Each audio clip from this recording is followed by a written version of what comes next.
எசாயா 31 அதிகாரம். துணை வேண்டி எகிப்துக்கு செல்வோருக்கு ஐயோ கேடு!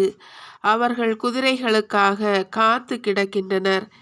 பெரும் தேர்ப்படைகளையும் வலிமை மிகு குதிரை வீரர்களையும் நம்பியிருக்கிறார்கள். இஸ்ரவேலின் தூயவருக்காக ஆவலுடன் காத்திருக்கவில்லை, ஆண்டவரை தேடுவதும் இல்லை. ஆனால் அவரோ ஞானமுடையவர், தீங்கை வருவிப்பவர், தம் வார்த்தைகளின் இலக்கை மாற்றாதவர். தீயோர் வீட்டார்க்கும் கொடியவருக்கு உதவுவோருக்கும் எதிராக கிளர்ந்தெழுபவர். எகிப்தியர் வெறும் மனிதரே, இறைவன் அல்ல. அவர்கள் குதிரைகள் வெறும் தசை பிண்டங்களே, ஆவிகள் அல்ல.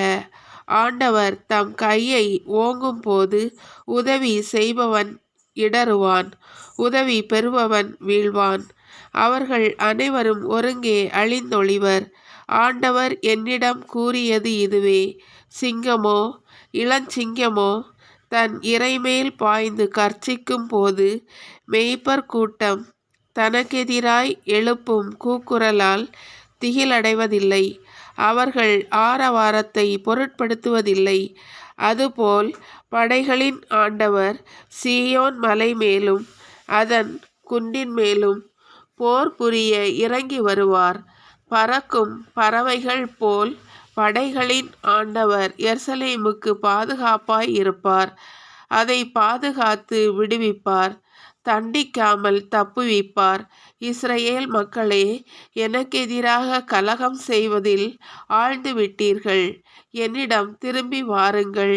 அந்நாளில் உங்களுள் ஒவ்வொருவரும் தமக்கு பாவத்தை விளைவித்து கொள்ளுமாறு செய்த பொன் வெள்ளிச் சிலைகளை தூக்கி எறிந்து விடுவார். அசீரியன் வாளால் வீழ்வான், ஆனால் மனிதரின் வாளால் அன்று. அவனை வாள் விழுங்கிவிடும், ஆனால் அது மனிதரின் வாளன்று. அவன் வாள் கண்டு தப்பி ஓடுவான். அவனுடைய இளங்காளைகள் அடிமையாக விற்கப்படுவர். அவன் பாறை திகிலுற்று ஓடிப்போகும், அவன் தலைவர் கலக்கமுற்று ஓடுவர் என்கிறார். சீயோனில் தீப்பிழம்பையும் எருசலேமில் தீச்சூளையையும் கொண்ட ஆண்டவர்.